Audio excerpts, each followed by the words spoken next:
नमस्कार, मैं हूं अनु और आप देख रहे हैं महाराष्ट्र डायरी। महाराष्ट्र के युवाओं के लिए सरकारी नौकरी हासिल करने का सपना साकार होने वाला है।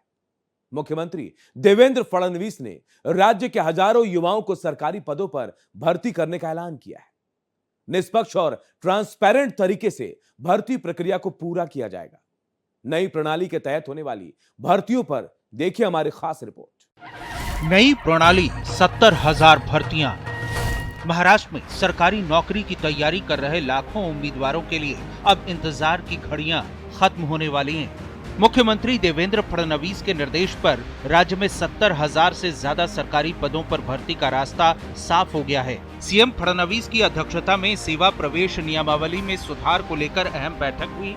बैठक में युवाओं को बेहतर तरीके से रोजगार मुहैया कराने के साथ ही प्रशासनिक व्यवस्था को सशक्त बनाने पर चर्चा हुई। करीब 20,000 पद महाराष्ट्र लोक सेवा आयोग MPSC और बड़ी संख्या में इसके बाहर के पद शामिल होंगे। भर्ती प्रक्रिया को पारदर्शी, विश्वसनीय और तेज बनाने के लिए ऑनलाइन और डिजिटल सत्यापन प्रणाली के विकास पर खास तौर से जोर दिया गया। महाराष्ट्र सरकार की तरफ से पेश किए गए मानव संसाधन प्रबंधन मॉडल की प्रधानमंत्री नरेंद्र मोदी सराहना कर चुके हैं। उन्होंने दूसरे राज्यों को भी इस सुधार मॉडल को अपनाने के निर्देश दिए थे। महाराष्ट्र की देवेंद्र फडणवीस सरकार प्रशासनिक सुधार और जनता को बेहतर सुविधाएं मुहैया कराने के लिए प्रतिबद्ध है। GPR 2.0 सुधारों का मकसद नागरिक सेवाओं को आसान बनाना है। प्रशासनिक सुधार, जनता को फायदा। महाराष्ट्र प्रशासनिक कामकाज में बड़े स्तर पर बदलाव लाने और नागरिक सर्विसेज को बेहतर बनाने की दिशा में आगे बढ़ रहा है। मुख्यमंत्री देवेंद्र फडणवीस ने GPR 2.0 सुधारों की समीक्षा करते हुए कहा कि पहले चरण में सभी विभागों ने सराहनीय काम किया है।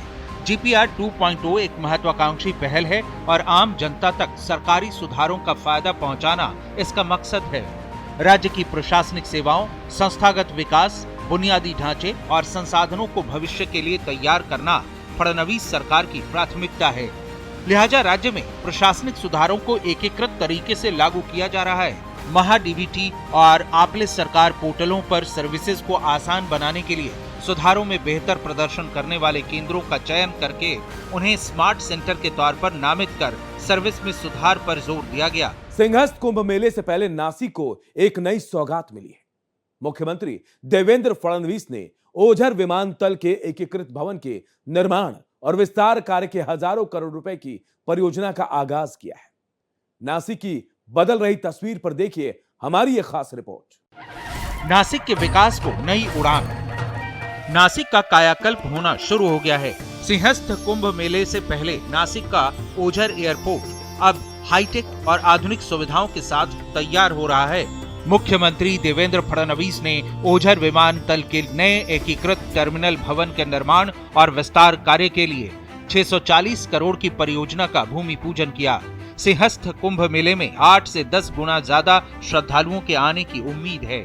सिंहस्थ कुंभ मेले की तैयारियां तेज हो गई हैं। बुनियादी ढांचे का विकास किया जा रहा है। गोदावरी नदी का विकास और नासिक परिक्रमा मार्ग का भी विकास किया जा रहा है।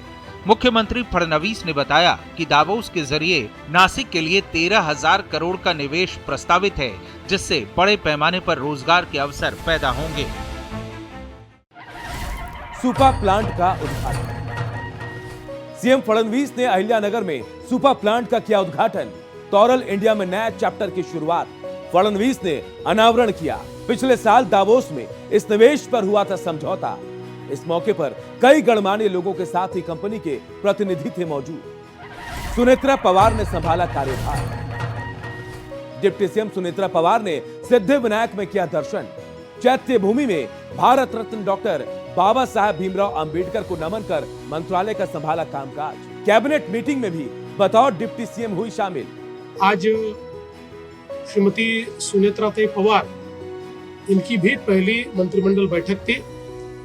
चूंकि आज शोक प्रस्ताव था, इसलिए हमने केवल शब्द सुमनों से उनका बैठक में स्वागत किया है। मुझे अपेक्षा है कि उनके नेतृत्व में राष्ट्रवादी कांग्रेस पार्टी बहुत अच्छे तरीके से वे आगे ले जाएगी। कोस्टल रोड पर म्यूजिकल लेन। मुंबई कोस्टल रोड पर खुला देश का पहला म्यूजिकल लेन। मुख्यमंत्री फडणवीस और डिप्टी सीएम एकनाथ शिंदे ने किया उद्घाटन। मेलोडी लेन पर 60 किलोमीटर की रफ्तार पर सुनाई पड़ेगी धुन। महाराष्ट्र डायरी में आज के लिए इतना ही। बाकी की खबरों के लिए देखते रहिए भारत एक्सप्रेस।